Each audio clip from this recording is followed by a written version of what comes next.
తెలియచేస్తూ ఉన్నాను. కనుక మీ అందరినీ దేవుడు దీవించును కాక. హల్లెలూయా.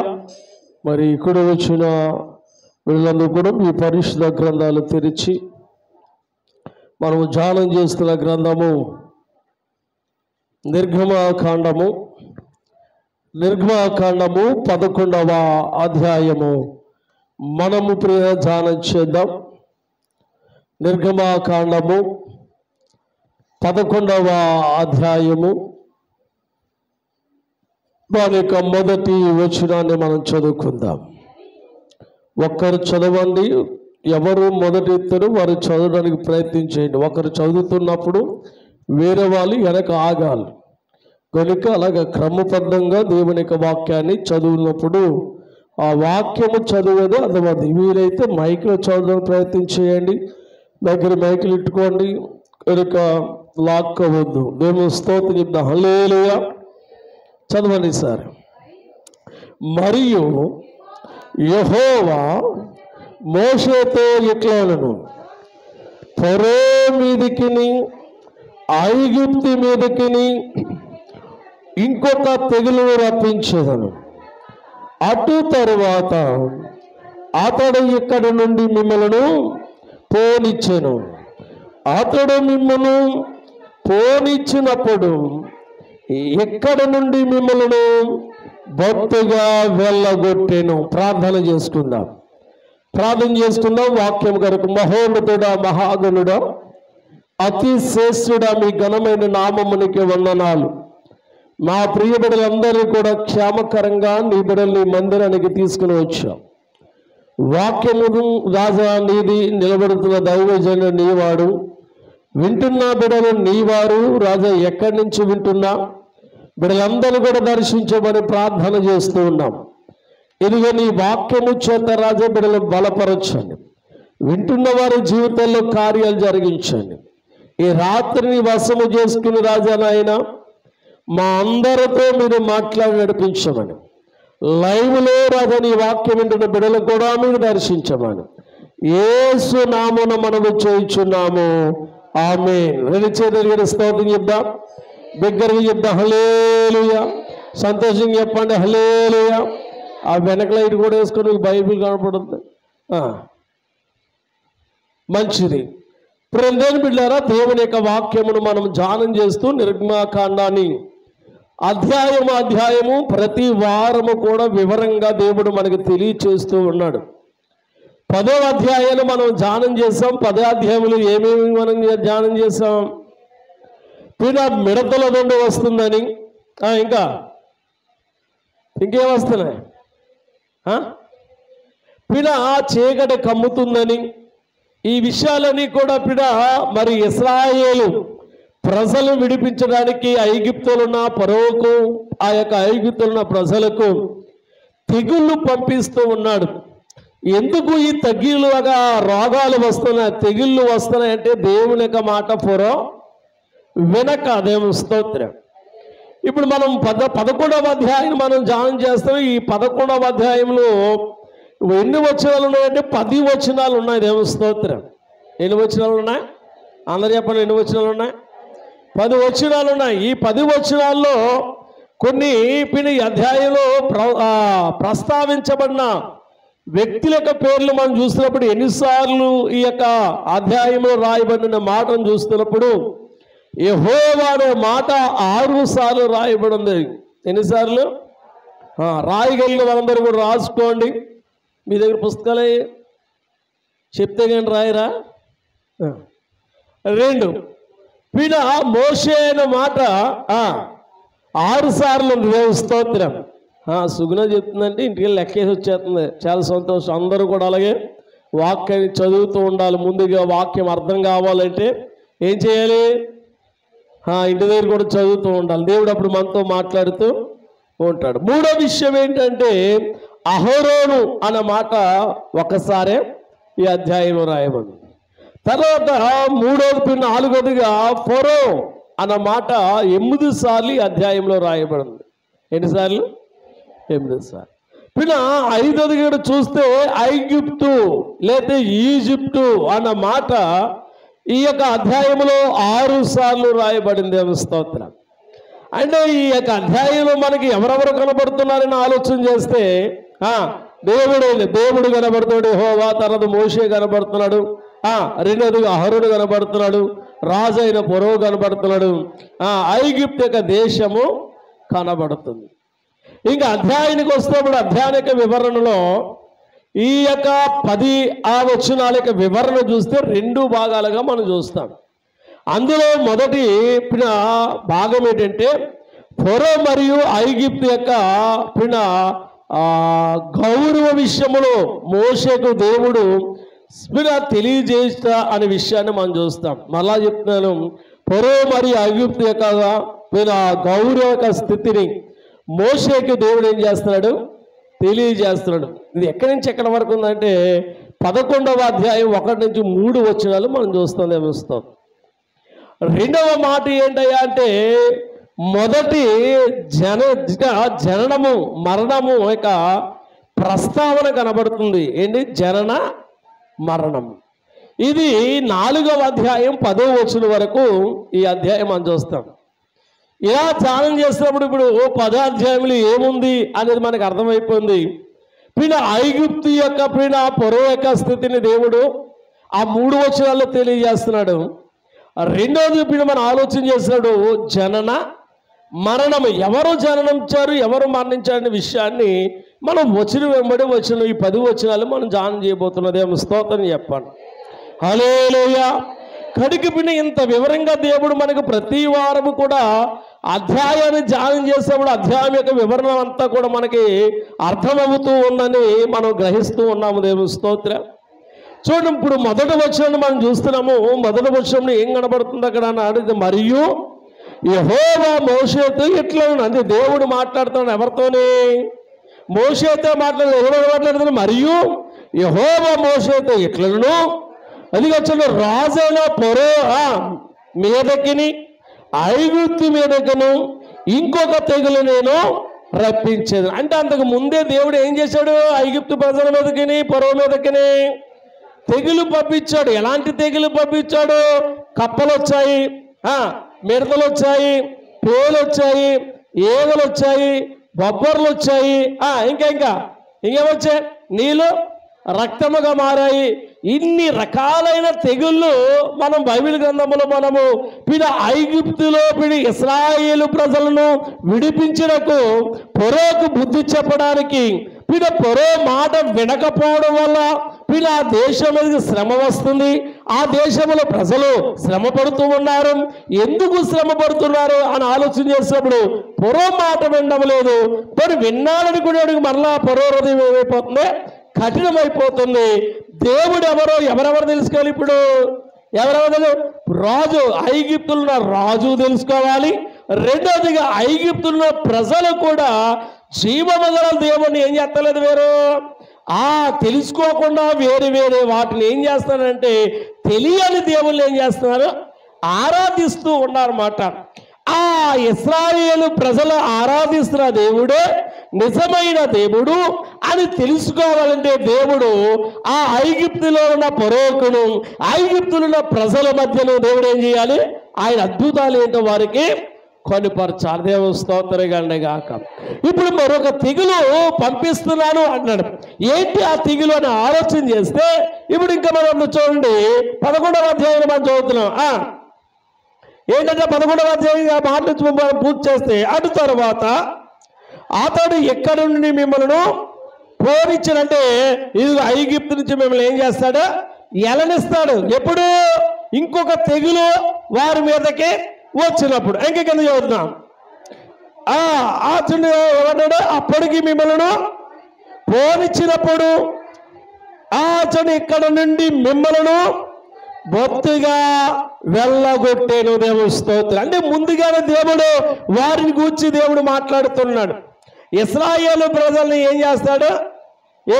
రాజు పోనిస్తాడు, వెళ్ళనిస్తాడు, వెళ్ళగొడతాడు అనే మాటలు ఇక్కడ మోషేతో దేవుడు మాట్లాడుతున్నట్లుగా మనము చూస్తున్నాం. ఇప్పుడు రెండవ మాటకు వస్తే ఇప్పుడు 4వ వచనం. మొదటి మాట మనం చూసా, మోషేతో దేవుడు ఆ ఇశ్రాయేలు పోనిస్తడం గురించి పిల్ల మాట్లాడుతున్నప్పుడు ఐగుప్తు లేక వారి పరిస్థితి గురించి మాట్లాడుతూ, ఇప్పుడు రెండవ భాగం ఏంటి? మరణము, జననము అని ఆలోచన చేస్తే గమనిస్తున్నప్పుడు 4వ వచనం, మోషే ఫరోతో ఇట్లనెను, యెహోవా సెలవిచ్చినది ఏమనగా, ఆ మధ్యరాత్రి నేను ఐగుప్తు దేశములో నుండి బయలు వెళ్ళెదను. అప్పుడు సింహాసనం మీద కూర్చున్న ఆ ఫరో అదిగొచ్చుని ఏ పిల్లంట చూడండి, ఏమంటే తొలిపిల మొదలుకుని తిరగని విసురు ఆ దాసి తొలి పిల్లల వరకు ఐగుప్తు దేశమందలి ఆ తొలి పిల్లలందరూ చచ్చెదరు. దేవుని స్తోత్రం గాక. తెగులు పంపించే తెగులు ఏంటని చెప్తున్నాడు ఫరోతోని. దేవుడంట మధ్యరాత్రి వేళ నడుస్తాడంట. మధ్యరాత్రి వేళ నడిచినప్పుడు పిల్ల మోషే ఫరోతో చెప్పు ఏమని తెలుసా, రాజు సింహాసనం మీద రాజు కొడుకు తొలసూరి కొడుకు మొదలుకొని తిరగలనిస్తే దాసి యొక్క తొలసూరి పిల్ల. తొలి పిల్ల అంటే ఏంటి? తొలి పిల్ల అంటే ఏంటి అంట కదా, అప్పుడప్పుడు తొలిగుడ్డు, తొడి కోడి పిల్ల, ఏడా తొడి కోడి పిల్ల, తొడి కోలిగుడ్డు అంటదే వస్తాం ఏంటి. కానీ ఈ తొలి సూరి అనేది మొట్టమొదటిది దేవస్తోత్రం. అంటే సంతానములో అది ప్రారంభమైన తొలిసూరి పిల్లలు ఎవరైనా ఇంటిలో పెద్దవాడు ఏమైపోతాడు? కుమారు సంతానంలో పెద్దవారు ఏమైపోతాడో చనిపోతాడు, వాడిని చంపేదను అని దేవుడు ఫరోతో మాట్లాడుతూ పిల్ల మోషే ద్వారా తెలియజేస్తాడు. దేవుని స్తోత్రం. ఈ పిల్ల ఎందుకు ఈ మాట చెప్తున్నాడు ఫరోతోని? అప్పటికే తన ప్రజలను ఏం చేయలేదు, పోనివ్వలేదు. ఎన్ని రోగాలు వచ్చినా, ఎన్ని తెగుళ్ళు వచ్చినా, ఎంత ఇబ్బంది పడినా, ఎంత కరువు వచ్చినా పిల్ల ఎందుకు ఇలాంటి పరిస్థితి వచ్చింది? ఫరో దేవుని యొక్క మాట చెప్పాలి. ఫరో దేవుని యొక్క మాట వినక. మనము కూడా అంతే. మనము దేవుని యొక్క మాట వినకపోతే, మనము కూడా దేవుని మాటకు లోబడకపోతే, దేవుడి మాటకు విధేయత చూపకపోతే మన మీద కూడా దేవుని యొక్క ఉగ్రత తప్పదు. దేవుని స్తోత్రం. అప్పుడున్న దేవుడే ఇప్పుడున్నాడు. అప్పుడు ఒక దేవుడు, ఇప్పుడు ఒక దేవుడు లేడు. ఇశ్రాయేలు దేవుడే మన దేవుడు, మన దేవుడే ఇశ్రాయేలు దేవుడు. ఆ దేవుడే ప్రభువైన యేసుక్రీస్తు. దేవుని స్తోత్రం గాక. మారని దేవుడవు, నా హృదయని మార్చావు, విడవని దేవుడవు, నన్ను ఆదుకున్నావు. మారని దేవుడవు, స్తోత్రం, నన్ను ఆదుకున్నావు. నిన్న నేడు ఒకే రీతిగా పగలు రాత్రిని పోలుచున్నావు. నిన్న నేడు ఒకే రీతిగా పగలు రాత్రిని వేలుచున్నావు. పగలు రాత్రిని వేలుచున్నావు. వారిని దేవుడవు, వారు విలువచావు, విడవని దేవుడవు, నన్ను ఆదుకున్నావు. మారని దేవుడవు, వారు విలువచావు, విడవని దేవుడవు, నన్ను ఆదుకున్నావు. హల్లెలూయా. పిల్ల నిన్న నేడు ఏకరీతిగా ఉన్నవాడు, పగలును రాత్రి కూడా హేలుచున్నవాడు. ఒకే రీతిలో అప్పుడు ఒకలాగా ఇప్పుడు ఒకలాగా మప్పిన దేవుడు మనుషుడు కాదు మారిపోవడానికి. దేవుని స్తోత్రం. ఆయన భక్తి మారిపోదు, ఆయన విప్పిన ఆయన విశ్వాసము మారిపోదు, ఆయన పిన భక్తిలో మార్పు లేదు. కానీ ఎవరిలో మార్పు వచ్చేస్తుంది? మనుషుల్లో మార్పు వచ్చేస్తుంది. చూడండి, రకరకాలమైన ఆరాధన చూస్తాం మనం, రకరకాలమైన బోధనలు మనం చూస్తున్నాం, రకరకాలమైన పిల్ల వాక్యాలను చూస్తున్నాం.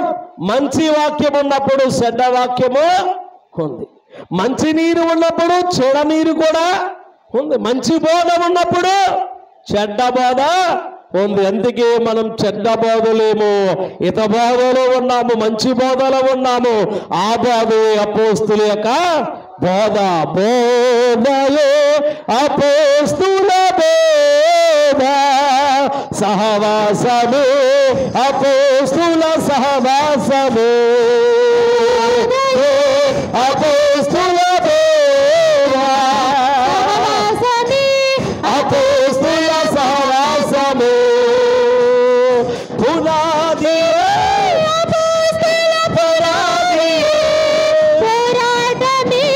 అపోస్తుల పోరాటము,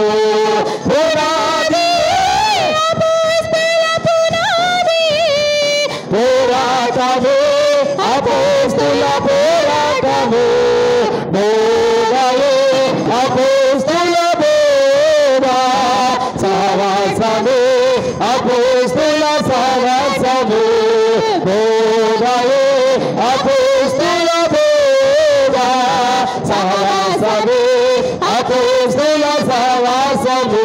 హల్లెలూయా. కనుక పిన ఆది సంగమునికి దేవుడు ఏ బోధనైతే పిన అప్పగించాడో ఆ బోధ యందు మనం నిలిచున్నాము. స్తోత్రం కలుగుగాక. హల్లెలూయా. బైబిల్లో ఈ బోధ తప్ప రెండవ బోధ లేదు. కనుక పిన అందుకే ఇందులో ఆచార సంబంధమైన పిన లోక సంబంధమైన పండుగలు ఏమి ఉండవు. ఆనాడు అపోస్తుల కాలములో పరిశుద్ధ గ్రంథములో లేనివి ఈనాడు ఆచార సంబంధంగా సంఘాలలోనికి ప్రవేశించాయి. సంఘాలు పాడైపోయే. దేవుని స్తోత్రం చెప్పండి. హల్లెలూయా. ఈనాడు ఏ క్రైస్తవులు అయిపోయారా అంటే పండగ క్రైస్తవులు అయిపోయారు. ఏ పండుగలు అయిపోయారు?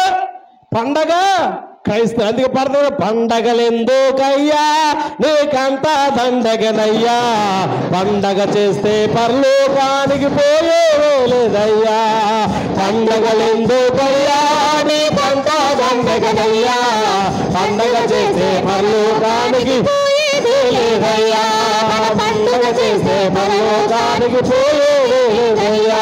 హల్లెలూయా. ఏం చేస్తే బాబు? పండగ చేస్తే బాబు మన పండగ క్రైస్తవుడు కాదు, నిత్యము ఆరాధించే క్రైస్తవులు. దేవుడికి పండగ ముఖ్యమా భక్తి ముఖ్యమా? చెప్పాలి. క్రైస్తవుడికి భక్తి ముఖ్యం, పండగ కాదు. ఈనాడు సంవత్సరం పొడుగుకి అందరికీ పండగలే. యేసుబాబు పుడతారా, యేసుబాబు పుడతాడా, మళ్ళీ సిలువై పడతారు, ఎల్ల చంపేస్తారా, మళ్ళీ ఎల్ల లేపేస్తారు. ఇలాగ ఆయన వచ్చేంత వరకు పుడతాడా, చేస్తాడా, లేపుతాడు. మరి ఇంకెప్పుడు వస్తాడు? ఇంకెప్పుడు వస్తాడండి? ఇప్పుడు క్రైస్తవులు దేవుడి బిడ్డలు ఎవరి కొరకు ఎదురు చూడాలి? వచ్చేవాడి గుడికి చూడాలి. స్తోత్రం. వచ్చు చూండే మెస్సయ్యా వధువు సంగము కొరకు, వచ్చు చూండే మెస్సయ్యా వధువు సంగము కొరకు, హోసన్న హోసన్న హల్లెలూయా, హోసన్న హోసన్న హల్లెలూయా, హోసన్న హోసన్న హల్లెలూయా, హోసన్న హోసన్న హల్లెలూయా, వచ్చు చూండే మెస్సయ్యా వధువు సంగము కొరకు, వచ్చు చూండే మెస్సయ్యా వధువు సంగము కొరకు. హల్లెలూయా. ఎవరి కొరకు వస్తాడండి? ఎవరి కోసం? వధువు సంఘము. ఆ వధువు సంఘం ఇప్పుడు ఏం చేయాలి? ఎదురు చూడాలా? సిలువలో ఉన్నవాడిని ఏడాలా? ఇప్పుడు వచ్చేవాడి కొరకు కన్నీరు గచ్చి, ప్రభు ఎప్పుడు వస్తావు, ఎప్పుడు నన్ను తీసుకెళ్తామని అన్నాడు. మీరు అన్నాడు సిలువు మోసేప్పుడు కొంతమంది స్త్రీలు ఆయన ఎమ్మడుస్తుంటే వారం కొంచెం చేసాయి అంటాడు, ఇదిగో నా కొరకు మీరు. ఎవరి కొరకంట? నా కొరకు వాడకండి, మీకోసము మీ పిల్లల కోసం వేడాలి అన్నారు. మరి ఇప్పుడు ఎవరి కోసం ఏడ్చారంటారో దేవుని స్తోత్రం. కడికి బిడ్డ మనం ఎవరి కోసం వేడాలి? బిడ్డ ఆయన త్వరగా బిడ్డ రావాలి, నన్ను నా కుటుంబాన్ని పిన ఇదిగో వధువు సంఘము కొరకు రాబోతున్న కనుక ఆ వధువు సంఘములు మనం ఏం చేయాలి? ఉండాలి. దేవుని స్తోత్రం కాక. హల్లెలూయా. స్తోత్రం చెప్తాం. రెండు చేతులు ఇద్దాం, బిగ్గరగా ఇద్దాం. ఈ విధంగా ప్రియదేవుని బిడ్డారా, వారికి దేవుడు ఎవరో తెలియజేస్తూ ఇదిగో తొలిసిరి పిల్లలు ప్రియ చనిపోతారు, చచ్చిపోస్తారు అని దేవుడు మీద మాట్లాడుతూ అది కింద చేద్దాం. 6వ వచనం మనం చదువుతున్న కిందకి మరలా, జంతువులలోను తొలిసిరి పిల్లలు ఆ చచ్చును. అప్పుడు ఐగుప్తు అంతటా అదిగో ఐగుప్తు దేశంలో మహాఘోష పుట్టెను. ఆచరణ ఇంకా మీదట అట్టి ఘోషను అంతకుముందు పుట్టలేదు. దేవుని స్తోత్రం కలుగుగాక. ఇక్కడ జాగ్రత్తగా ఆలకించండి. రాజు మొదలుకొని రాజు కుటుంబములో ఉన్న తొలిసూరి సంతానం మొదలుకొని పిన ఆ ఊరు తిరగలిపించే పిన దేశమున్న తొలిసిరి పిల్లల వరకు, అంతేకాదు ఆ దేశమున్న జంతువులు కూడా తొలిసూరి జంతువులు కూడా అయిపోతాయి, చస్తాయని చెప్తున్నాడు. దేవుని స్తోత్రం కలుగుగాక. హల్లెలూయా. ఆ విధంగా తెలియజేస్తూ అప్పుడు పిన అక్కడ తొలిసిరి పిల్లలు చనిపోవడము, జంతువులు చనిపోవడమే కాదు, ఆ దేశములు ఐగుప్తు దేశములు ఏమైనా పడుతుందట? ఘోష, ఏడుపు వినబడుతుందంట. ప్రతి ఇంటిలో కూడా ఆ ఇంటిలో ఉన్న పెద్దవాడు ఏమైపోయాడు? చెప్పాలి. ఆ ఇంటిలో ఉన్న పెద్దవాడు ప్రతి ఒక్కడును, కుటుంబంలో ప్రతి ఇంట్లో ఒకరు చనిపోతే పరిస్థితి పిని ఎలాగుంటది? ఒకరు చనిపోతేనే కుటుంబాలు వేదనతో ఏడుస్తాము.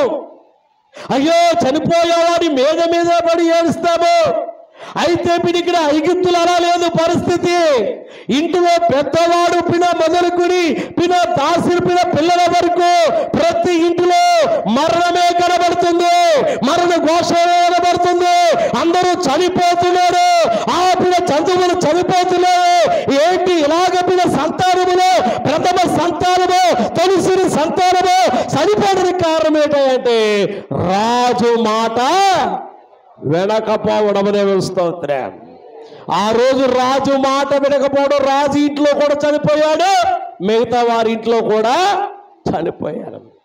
అదే పరిస్థితిలో దేవుని మాట వినకపోయిన ప్రజలు ఎక్కడైతే దేవుడి యొక్క మాట వినదో, ఎక్కడైతే దేవుడి యొక్క మాటకు లోపడో, ఎక్కడైతే దైవజనుడికి పిల్ల విధేయత చూపడో, ఎక్కడైతే దైవజనుడిని కొడతాడో, ఎక్కడైతే దైవజనుడిని వేధిస్తాడో ఆ ప్రాంతానికి శ్రమ తప్పదు. దేవుని స్తోత్రం కలుగుగాక. సేవకుడు ఎప్పుడు కూడా సంతోషముతోనే సేవ చేయాలి. సేవకుడు బాధపడకూడదు, సేవకుని ఏడిపించకూడదు, సేవకుడు వేదన కూర్చోకూడదు. సేవకుడు బాధపడ్డాడా, సేవకుడు ఏడ్చాడా, సేవకుడు శ్రమ పెట్టాడా, శ్రమ తప్పదు. దేవుని స్తోత్రం కలుగుగాక. హల్లెలూయా, హల్లెలూయా. సేవకుడిని పిన దేవుడు పిన ఇదిగో నియమించాలని కొరకు సేవకుడిని దీవించాలి, సేవకుడిని ఆశీర్వదించాలి, సేవకుడిని కొరకు ప్రార్థన చేయాలి, సేవకుడి కొరకు అంగారార్చాలి. ఆ సేవకుడిని ఎంతగా ప్రేమించి సహకారంగా ఉంటావు నీవు నీ కుటుంబాన్ని దేవుడు అంతగా హెచ్చిస్తాడు. దేవుని స్తోత్రం చెప్పండి. రెండు చేతులు ఎత్తండి, బిగ్గరగా చెప్పండి. దేవుడి మాట ఆలకించాలంటే మొదట ఎవరి మాటకు లోపడాలి? చెప్పాలి. ఎవరి మాటకు లోపడాలి? దేవుని సేవకుడు మాట వినాలి. ఇప్పుడు ఐగుప్తులో దేవుడు ఎవరి చేత కార్యాలు చేస్తున్నాడు? దేవుడు ఎన్నుకోబడిన సేవకుల ద్వారా దేవుడు మాట్లాడుతూ పొరోకి తెలియజేస్తాడు. దేవుని స్తోత్రం. రెండు చేతులు ఎత్తండి. సేవకుడు ఎప్పుడు చాపవశులను పలకడానికి ఇష్టపడు. దేవుని స్తోత్రం. హల్లెలూయా. రెండు చేతులు ఎత్తామా, దగ్గరగా చెప్తామా, సంతోషంగా చెప్తామా, ఆనందంగా చెప్తామా? ఇప్పుడు ఐగుప్తులో ఉన్న పరిస్థితి మనం చూస్తున్నప్పుడు వారందరూ కూడా మరణిస్తున్నట్లుగా మనం చూడగలుగుతున్నాం. 7వ వచనం మనం వస్తున్నాం. 7వ వచనం మనం చూడండి. యెహోవా ఐగుప్తులను ఇశ్రాయేలులను చూడు, ఐగుప్తులను ఇశ్రాయేలులను వేరుపరచునని నీకు తెలియబడినట్లు మనుషుల మీద గాని జంతువుల మీద గాని ఇశ్రాయేలులో ఎవరి మీదనైనను ఒక కుక్కయు తన నాలుక ఆడించదు. దేవుని స్తోత్రం కలుగుగాక. చూడండి, ఐగుప్తులు ఉన్న దేశములో ఉన్న అక్కడ కూడా ఎవరున్నారు? దేవుణ్ణి స్తుతిస్తూ దేవుని కొరకు మొర్రపెడుతూ దేశంలో శ్రమలో ఉన్న ఇశ్రాయేలు ప్రజలు కూడా ఎక్కడ ఉన్నారు? ఐగుప్తులోనే ఉన్నారు, ఆ దేశములోనే ఉన్నారు. కానీ దేవుడు చూసి అద్భుతం చూసా. అద్భుతం ఏంటంటే ఎనిమిది మీటింగు మైకమంటారట. స్తోత్రం చెప్పు. హల్లెలూయా. కనుక ప్రియందన అక్కడ ఎందుకు దేవుడు ప్రియందరు విన్నారా? ఆ ఐగుప్తులో ఉన్న ప్రజలలో ఇశ్రాయేలు ఉన్నప్పటికీ ఇశ్రాయేలు ఎవరు కూడా తొలుసురు సంతానము? చెప్పండి. ఐగుప్తులోనే ఉన్నారు, ఫరో యొక్క బానిసత్వంలోనే ఉన్నారు.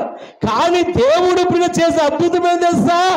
అదే దేశంలో ఉన్న అదే ప్రాంతంలో ఉన్న తన ప్రజలైన ఇశ్రాయేలు ప్రజలు ఒక్కడైనను చనిపోలేదేమో. స్తోత్రం గాక. అంటే మరణం అనేది ఎవరికి వచ్చింది? ఐగుప్తులు ఉన్న ప్రజల మీదకును ఐగుప్తులో ఉన్న ఫరో యొక్క ఆ రాజ్యమున్న ప్రజల మీదకి ఆ మరణం వచ్చింది. దేవుని స్తోత్రం చెప్పండి. రెండు చేతులటిగా స్తోత్రం చేద్దాం. హల్లెలూయా.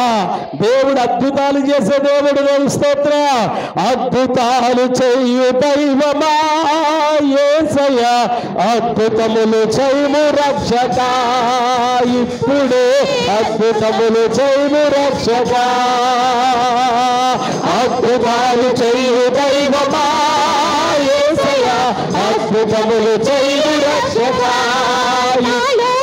అద్భుతములు చేయు రక్షక, అద్భుతములు చేయు రక్షక, అద్భుతములు చేయు రక్షక,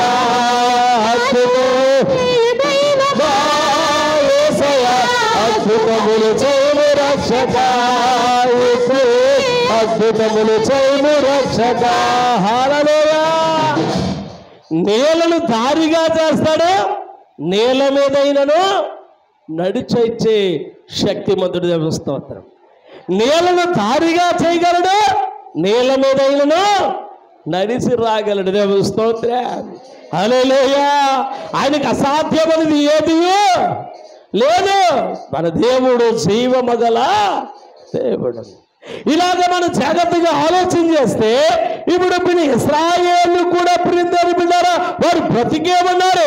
ఐగుప్తులో చనిపోయారు, ఆ ఇశ్రాయేలు ప్రజలు బ్రతికి ఉన్నారు. దేవస్థానం జనన మరణాన్ని గురించి మనం ఆలోచన అంటే వారు ఇదిగో ఐగుప్తులో ప్రజల్లో తొలసూరు మరణముంది, ఇశ్రాయేలు మరణము లేదు, జీవం ఉంది. దేవుని స్తోత్రం గాక. హల్లెలూయా.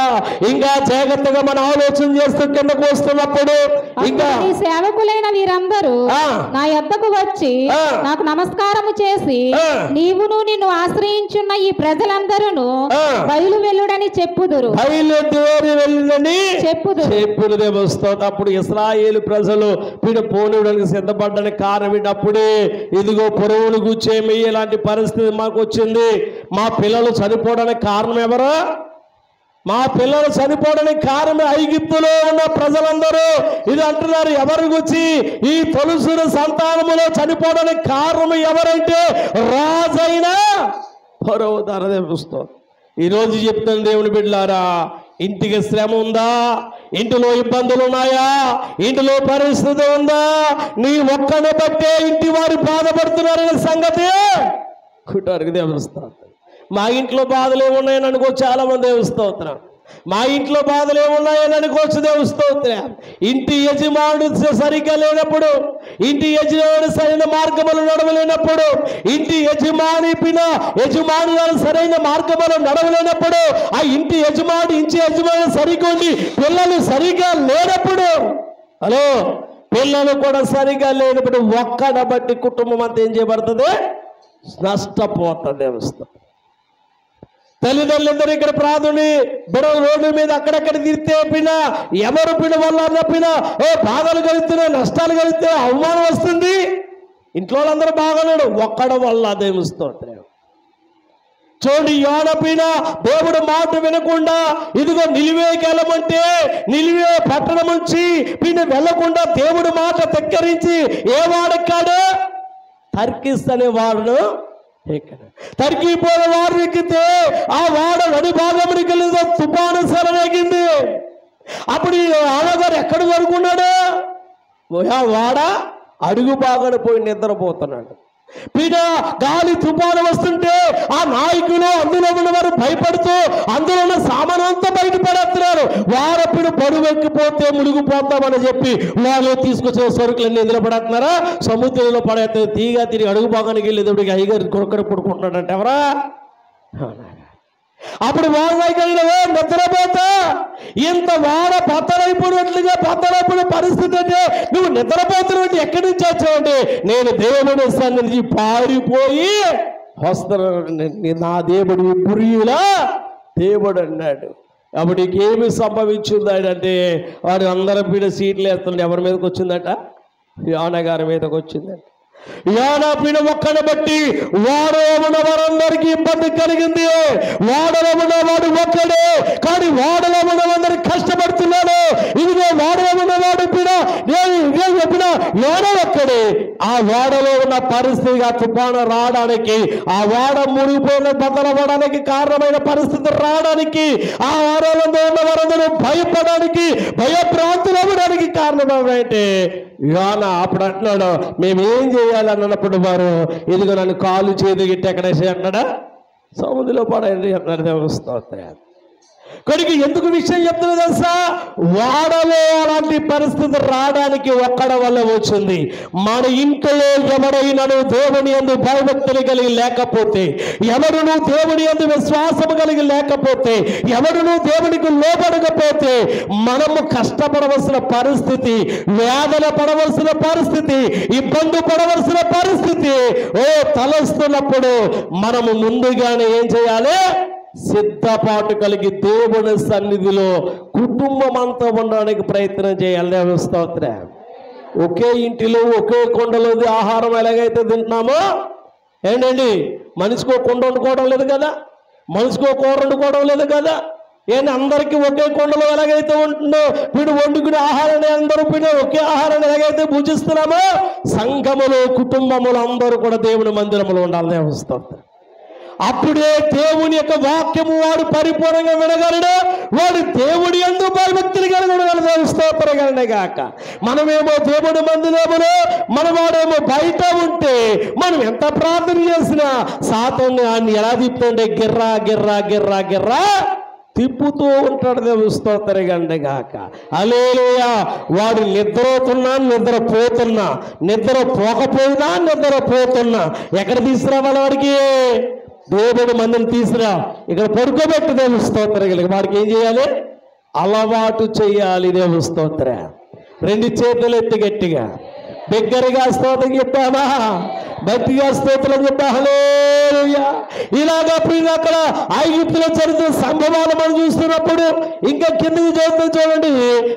ఎన్నో వచనానికి వచ్చిన మనం ఈ ప్రజలందరూ బయలు వెల్లుడని చెప్పుదురు. చూడండి, ఈ ప్రజలందరూ బయలు వెల్లుడని చెప్పును. ఆ తరువాత నేను వెళ్ళుదనను మోషే అలాగు చెప్పి ఫరో యొద్ద నుండి అత్యాగ్రహముతో వెళ్ళిపోయాను. స్తోత్రగాక. మోషేకి చెప్పేసి మోషే ఆగ్రహంతో ఏమైపోయాడట? ఫరో ఆగ్రహంతో కోపంతో ఏం చేశాడట?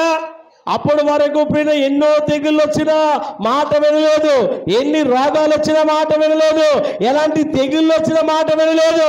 చాలా మంది జీవితంలో ఎన్ని కష్టాలు వచ్చినా, ఎన్ని బాధలు వచ్చినా, ఎన్ని ఇరుకులు వచ్చినా అలాగొచ్చింది అలా పోతుంది అంటాడు.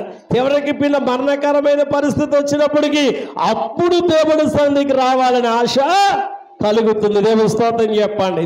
హల్లెలూయా. కొందరు మాట విని వస్తారు, కొందరు మొట్టించుకుని వస్తారు, కొందరు దేవుడి మాట హెచ్చరికను విని వస్తారు. రెండు చేతులు ఎత్తాలి గట్టిగా. ముగింపులో ఉన్న దేవునికి బిడ్డలారా, ఇదిగో ఇన్ని తెగుళ్ళు ఆ మరణము సంభవిస్తేనే కానీ ఎవరికి బుద్ధి రాలేదు? ఎవరికి బుద్ధి రాలేదు? గట్టి చెప్పాలి, ఎవరికి బుద్ధి రాలేదు? ఎవరికి బుద్ధి రాలేదు? ఎవరికే? ప్రజలకే. ఐగుప్తులో ఉన్న రాజెవరు? రాజెవరు? రాజెవరు? రాజెవరు? రాజెవరు? నోట్లోంచి మాట రాజని కరెక్ట్గా అంటున్నారు, శబ్దం మాత్రం గట్టిగా. అది ఇప్పుడు చెప్పండి, రాజు ఎవరు? అది ఇందాక చెప్పు. చెప్పే మాట అది తప్పైనా ఒప్పైనా మనం గట్టిగా చెప్పినప్పుడు తప్పు అయితే దాన్ని ఏం చేసుకుంటా? సిగ్గుపడవలసిన అవసరం లేదు. ఇక్కడ ఏం చేస్తాం? వాక్యాన్ని నేర్చుకుంటున్నా. దేవస్థానం చెప్పండి. హల్లెలూయా. తెలియని దాన్ని మనం ఏం చేయాలి? తెలుసుకోవాలి. తెలుసున్న దాన్ని అనుసరించి నడాలి. రెండు చేతులు హల్లెలూయా, హల్లెలూయా. ఇలాగ మనం జాగ్రత్తగా ఆలోచన చేస్తూ కిందకు వస్తున్నాం. చూడండి, ఆఖరుగా 9వ వచనం చదువుతుంది. 7వ అధ్యాయం ఒకసారి 11వ అధ్యాయం. ఇప్పుడు అనుగ్రహం 7వ అధ్యాయానికి రండి. 7వ అధ్యాయం 4వ వచనం చదువుతున్నా. 7వ అధ్యాయం 4వ వచనం. 7వ అధ్యాయము 4వ వచనం మాకాను. ఫరో మీ మాట వినడు గాని, నేను నా చెయ్యి ఐగుప్తు మీద వేసి గొప్ప తీర్పుల చేత నా సేవకులను, నా సేనలను, ఇశ్రాయేలులైన నా ప్రజలను ఐగుప్తు దేశంలో నుండి వెలుపలకి రప్పించాను. దేవుడు చెప్తున్నాడు, దేవుడే మాట్లాడుతున్నాడు. ఎవరు చేయాలి కార్యం? చెప్పాలి. ఎవరు కార్యం చేయాలి? మనుషులా? ఎవరు చేయాలి కార్యం? కొంతమంది నాతో మాట్లాడమను. హలో, కొంతమంది అంటారు ఎలాగా? నాతో మాట్లాడమను, నాకు కనబడమను. నువ్వు కనబడు, నువ్వంటే కనబడటం పెట్టు.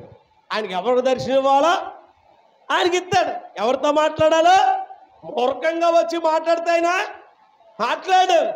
భక్తుడు దేవుడు దర్శించాలంటే ఆయనకు అనుకూలంగా ఉండి ఏం చేయాలి? మాట్లాడాలి. అప్పుడే దేవుడి కార్యాలు చేస్తాడు. కొంతమంది ఏంటంటే దేవుడి కార్యాలు, దేవుడు నాకేం చేశాడు, దేవుడు నాకేం చేశాడు అంటే నువ్వు బతుకుండమే దేవుడు చేసిన మేలు. దేవుడు స్తోత్రం చెప్పు. నిన్ను జీవింపజేస్తమే దేవుడు చేసిన మేలు. నువ్వు బతుకుండగానే దేవుడు అద్భుత రీతిగా నిన్ను పోషించి ఆదరించి అన్ని విధంగా సహాయం చేసి నడిపిస్తున్నాడు. దేవుడు స్తోత్రం గానే గాక. రెండు చేతులతో హల్లెలూయా. స్నేహితులను నమ్మాను, మోసము చేశారు. బంధువులని నమ్మాను, ద్రోహం చేశారు. స్నేహితులని నమ్మాను, మోసం చేశారు. బంధువులని నమ్మాను, ద్రోహం చేశారు. దీనుడనై అంధుడనై అనాథగా మిగిలాను. దీనుడనై అంధుడనై అనాథగా మిగిలాను. నువ్వు రావాలేసయ్యా, నువ్వు రావాలేసయ్యా, నువ్వు రావాలేసయ్యా, నువ్వు రావాలేసయ్యా, నువ్వు రావాలేసయ్యా, నువ్వు రావాలేసయ్యా, నువ్వు రావాలేసయ్యా, నువ్వు రావాలేసయ్యా. హల్లెలూయా. ఏమని పాడమను? ఎవరు రావాలని తనం మాట్లాడదాం. ముందు ఏంటి? బంధువులు, స్నేహితులు అందరూ ఏం చేశారు? మోసం చేశారు. ఇది మోసం చేసే కాలంలో మనం ఉన్నాం. మన బంధువులు మనకు సహాయకరంగా ఉండకపోవచ్చు, అలాగే అందరూ సహాయం చేయాలని నేను అనడం లేదు. అక్కర్లో స్నేహితులు కొందరు వీళ్ళు మన దగ్గర అవసరం ఉన్నంత చెప్పు. నీ అడవి నాకు ఎక్కువైపోయిందిరా బాబా. రెడీ చేద్దాం, దేవుస్తాం చెప్తాం. ఏంటి చెప్పండి? బంధువులు కానీ స్నేహితులు కానీ ఎవరు కూడా అవసరతలో దీన్ని ఎంత నమ్మాను, ఇది ఇలా చేస్తా, ఇది అనుకోలేదు అంటది. అంటారా? మాట్లాడరేటి అంటావన్నవా? ఎంత ప్రేమగా పెట్టాడు, ఇది నన్ను కడుతుంది అనుకోలేదు. దీన్ని ఎంత ఎందుకు పోయినా దీనికి కష్టం రాకుండా, బాధ లేకుండా చదువుకొని పంపి చదువుకోలే బాబంటే ఇది ఏం చేసింది? ఇది ఇలా చేస్తుంది అనుకోలేదు. దేవుస్తూ అది ఎన్నో సందర్భం ఆడికి ఎన్నిసార్లు పెట్టాడు. ఆడిడంటది ఎవరినే? గౌరవం ఉండదు. గుడికొచ్చామంటే ఏమన్నాలే, ఒరే పేరెంట్ పిలుస్తారు కొంతమంది. ఊడొప్పినా ఆ ప్రేమ పోయింది. ఏ ప్రేమ? పేరెంట్ ప్రేమ పోయింది. డార్లింగ్ ఏంటి బంగారం, ఏంటి ఏంటడా రకరకాలమైన పేరుతో పిలుచుకుంటారు ఇష్టంగా. పెళ్ళయి దాకానే, పెళ్ళయి రెండు సంవత్సరాలు అయ్యేదాకా అయిన తర్వాత ఆయగారికి మీద మేలైంది మేకై కూర్చోటంది. రెండు చేద్దాం హల్లెలూయా. మనసాన్ని తిట్టలేదు. పెళ్ళికి ముందు పిల్ల 6 గంటలకి ఇంటికి వచ్చేసేవాడు. ఏంటి పెళ్ళి అయిన తర్వాత 3 సంవత్సరాలు దాటిదాడికి మా ఆయన ఇంటికి కొత్త లేదు గొడవ. ఏంటి పెళ్ళైన కొత్తలో ఏంటి పెళ్ళైన కొంతమంది భార్య భర్తను చూసినప్పుడు ఏంటి అన్నం తింటారండి, ఇద్దరు కలిసి తినేవారన్నమాట. ఏంటి స్నానాలకు వెళ్తే సబ్బు టవలో ఇచ్చి స్నానం చేసిరండి. ఏంటి పెళ్ళి అయిన తర్వాత మీరు ఎక్కడికి వెళ్తే కలిసి ఈయన బయటికి వెళ్ళి వచ్చాడనుకో వచ్చేదాకా అలా కూర్చుని వచ్చిన తర్వాత ఎక్కడికో కలిసి చెప్పండి కలిసి భోజనం. పూర్వం అయితే ఆ భార్య భర్త తిన్న తర్వాత ఇంత అన్నం ఇస్తే ఆ కథే కంచంలో తినేది. ఇప్పుడు ఏమంటుంది? నీ ఎంగిలి కంచంలో తినాలా ఏమంటుంది? పూర్వం ఇప్పుడు స్త్రీలు అయితే తన భర్త మిగిల్చిన అన్నం అంతకుముందు అన్నం తింటే మనశాంతిగా ప్రేమతో భోజనం చేసి, ఇప్పుడు భర్త రాకుండా తినేసి మంచం ఎక్కేస్తాం. ఏంటంటే మంచం ఎక్కేసేసి ఆడిపోయిన అలసిపోయి వచ్చేసాడే ఆడి గిన్నె ఆడే తెచ్చుకోవాలి, ఆడి కొండ ఆడే తెచ్చుకోవాలి, ఆడి కూడుకుండా ఆడే తెచ్చుకోవాలి, ఆ కూడ దాకా ఆడే తెచ్చుకోవాలి, ఆడి మంచిలు ఆడే తెచ్చుకోవాలి. ఏంటి తెచ్చుకొని ఇప్పుడు మెదులుతుంది పై మంచం మీద అట్టిది మెదులుతుంది లెగదాం. వీడి బాత్రూమ్ పట్టుకుని పాపం తిట్టుకుని కసురుకొని తొన్నపోతులాగా పడుకున్నాం. మూడు వచ్చాడని లెక్కలేదు నీకు. అదే స్తోత్రం. మనం అలాగ ఉండొచ్చండి చెప్పండి, మనం అలాగ ఉండొచ్చా? ఉండకూడదు. ఇంటి యజమాని ఎప్పుడు గౌరవిస్తాడో, ఇప్పుడు ఎప్పుడైతే ఇంటి యజమానులు గౌరవిస్తావో అప్పుడు పిల్ల నీ భర్త నిన్ను ప్రేమిస్తాడు. దేవుని స్తోత్రం చెప్ప. 2 చేతులు ఎత్తా గుర్తు పెట్టుకో. ఏమండి పనికెళ్ళి వచ్చిందా? పనికెళ్ళి వచ్చావా? ఆయన వచ్చినప్పటికి నీవేమట్టుకు సిద్ధంగా ఉండాలి. అది తీయకపోయిన మంచిలు అట్టుకెళ్ళాలి ఎదురు. కానీ ముందు మంచిలు తాగానంటే మా ఆవిడ ఎంత బాగా నేను ఇళ్ళగానే ఎంత ఎదురు వచ్చేస్తా అనుకోవాలి. అంతేగాని నువ్వేమో ఇంట్లో పడుకుని పీనా అయ్యో అక్కడ తాగే అనకూడదు. ఒక ఆవిడ అలాగందంట, మధ్యాహ్నం పూట పిల్ల అలసిపోయి ఎండ పిల్ల మంచి ఎంట మధ్య ఎండ కాసేసింది. ఆడు ఎండని గట్టిపో పట్టుకుని వచ్చాడు. 50 అన్నాడు. పిలిచాడంటే ఎవరినే? భార్యని పిలిస్తే ఇవి సీరియల్ మునిగిపోయి ఎవడరా నువ్వు అన్నదంట.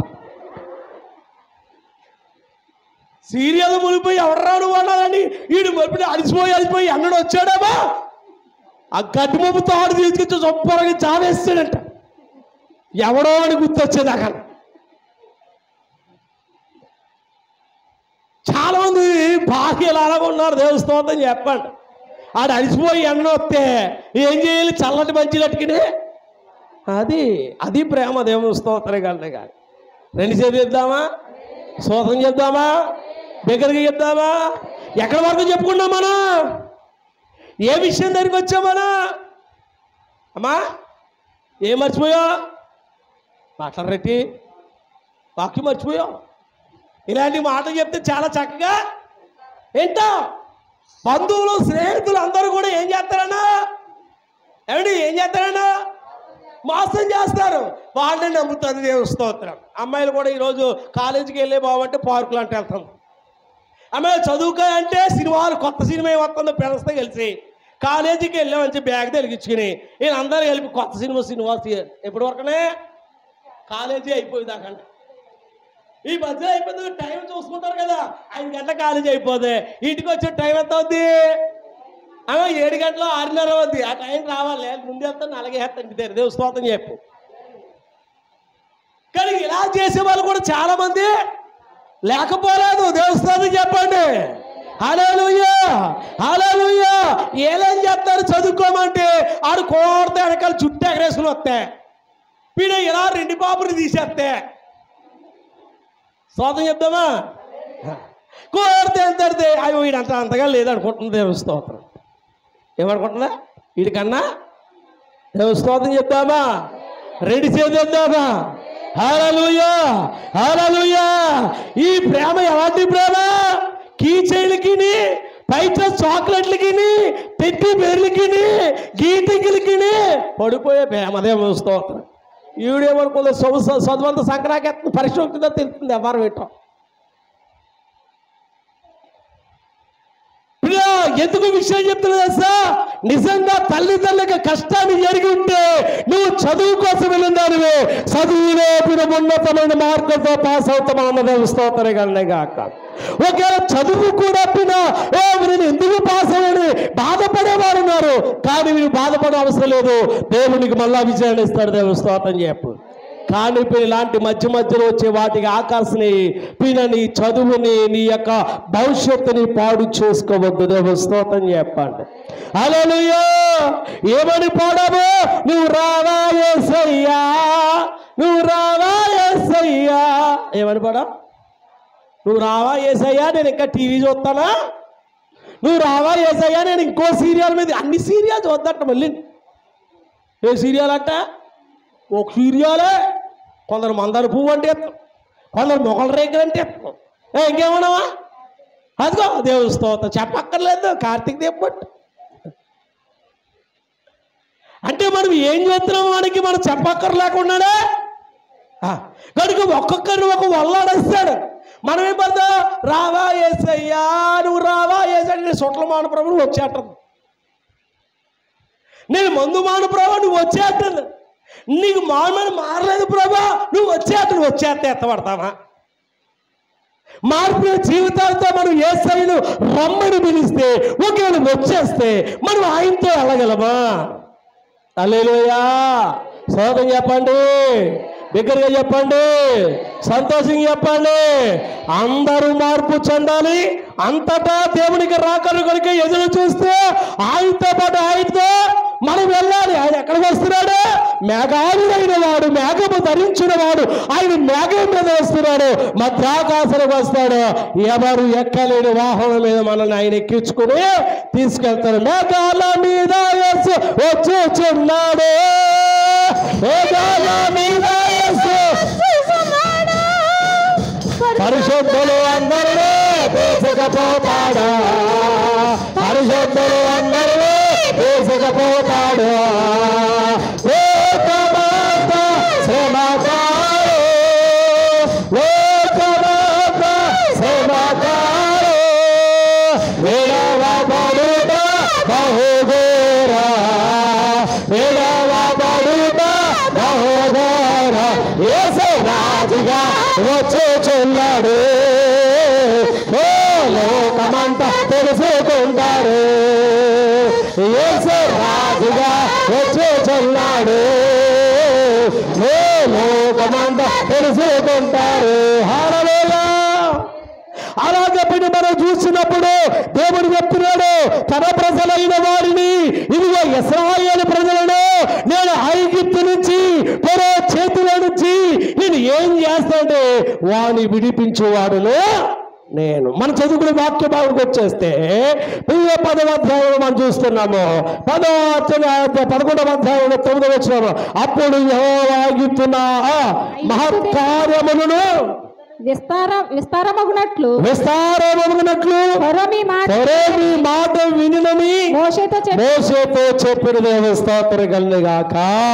ఫరోతో చెప్పినాడు. ఫరో ఏం చేస్తాడు? ఇప్పుడు ఇన్ని బాధలు ఇంట్లో సంతానం చనిపోయిన తర్వాత ఎదుగో ఫరో మీ మాట వింటాడు, ఎలాండే అన్నప్పుడు కిందకి 10వ వచనం చదవండి. మోషే అహరోనులు ఫరో ఎదుట ఈ మహత్కార్యములు చేసిరి, అయినను యెహోవా ఫరో హృదయము కఠినపరచగా అతడు తన దేశమును ఇశ్రాయేలును మళ్ళా ఇంట్లో తలుసురు పిల్లలు చనిపోయారు. బుద్ధి వచ్చింది అనుకున్నాం. ఏంటి వెళ్ళి చెప్పాలంటే వీడు విన్నట్టుగా విన్నాడు, కార్యం చేశాడు. వీని ఇంట్లో మరణ కోసం వినబడినా మళ్ళా ఫరో హృదయం ఏమైపోయింది? కఠినం అయిపోయింది. ఇలాగ మనం ధ్యానం చేస్తే కీర్తన గ్రంథానికి వెళ్తాం. చూడండి, కీర్తన గ్రంథములో 78వ కీర్తన 17వ వచనము, 78, 17 చదువుకుంటున్నాం. అయినను చూడండి, అయినను వారు ఆయనకి విరోధముగా చూడండి వారు ఇంకా ఏం చేస్తూ వచ్చారంట. అది దేవుడు కార్యాతున్నా, దేవుడు కష్టపడుతున్నా, దేవుడు కోపం చూపుతున్నా ఏం చేస్తున్నారు వాళ్ళు. మనం కూడా అంతే కదండి. దేవుడు హెచ్చరిస్తున్నా, దేవుడు మాట్లాడుతున్నా, దేవుడికి గద్దిస్తున్నా, చాలా మంది వాడు చేసే పాపం వాడు ఏం చేస్తున్నాడు, చేస్తూనే ఉన్నాడు. అందుకంట కదా ప్రతి ఒక్కడికి అంటారు, ప్రతి కుక్కకే హలో ఏంటంట ఒక రోజు ఉందంట. తర్వాత పాపం పండితే పాపం పండి రాలిపోయే కాలం కడికి కదే. పాపం పండిన తర్వాత మరణము తప్ప రెండోది అది. దేవుని స్తోత్రం చెప్పండి. హల్లెలూయా. అందుకే వీడికి పాపాలు ఎక్కువైపోయి ఏమైపోయాడు, మాట్లాడండి, పాపాలు ఎక్కువైపోయి దేవుడు ఊరుకుంటాడేంటి, ఏం చేశాడు, దేవుని స్తోత్రం చెప్తావా. హల్లెలూయా. అందుకన్నాను దేవుడు చెప్పేదాకా మనం ఉండకూడదు, దేవుడు మొట్టేదాకా మనం ఉండకూడదు, దేవుడు కోపానికి మనం ఏమవ్వకూడదు, గురి కాకూడదు. దైవజనుడు చెప్పినప్పుడు లోపడాలి. దేవుని స్తోత్రం చెప్పండి. దేవుడి మాట విన్నప్పుడు దేవుడి చేత ఏం చేయబడతా, దీవించబడతాం. దేవుడు ఎవరిని కూడా వీళ్ళు శిక్షించాలని కోరడం లేదు. ఎందుకు శిక్షించబడతా, మనము చేసే పాపము, మనం చేసే పొరపాటు, మనం చేసే మోసం. అందుకన్నాడు మానవుడు ఏది ఇత్తుతాడో అదే పంటను. దేవుని స్తోత్రంగా. ఇక్కడ జాగతిక వాక్యం చెప్తుంటే 78వ కీర్తనలో 32వ వచనం మనం చదువుతున్నాం. ఎంత జరిగినను వారు ఇంకాను అది వచ్చండి పాపము చేయుచు ఆయన ఆశ్చర్య కార్యమును బట్టి నమ్ముకోకపోయిరి. దేవుని స్తోత్రం చేసా. దేవుడు ఎన్ని కార్యాలు చేస్తున్నా వీళ్ళు ఏం చేయలేదు, నమ్ముతా లేదంటే ఇంకా కింద చూద్దాం.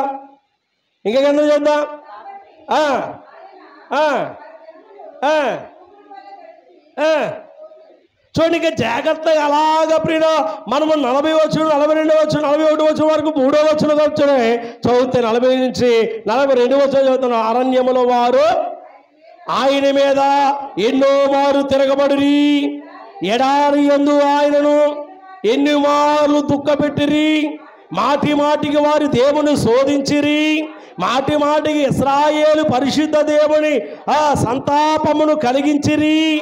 ఆయన బాహుబలమైనను విరోధుల చేతులుండి ఆయన మిమ్మల్ని విమోచించి దినమైనను వారి స్మరణకు తెచ్చుకోలేదు.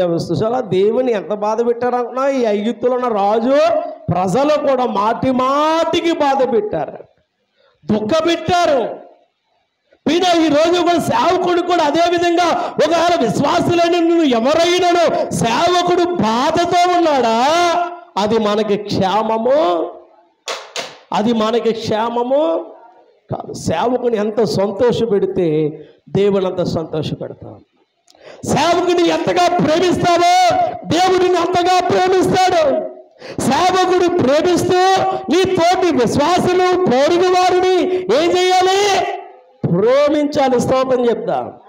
ఆఖరి ఇంకొక మాట మనం జాగ్రత్తగా చూస్తే లోకాసు వార్తకు వచ్చేస్తే, లోకాసు వార్తలో 16వ అధ్యాయం 31 వచనం, 16వ అధ్యాయం 31 వచనం చూస్తే 16వ అధ్యాయం 31 వచనంలో ఆఖరి వచనం అంటున్నాడు, అందుకతడు మోసయు ప్రవక్తలను చెప్పిన మాటలు వారు విని ఎడల మృతుల నుండి ఒకడు లేచెను, వారు నమ్మరని అతనితో చెప్పాను.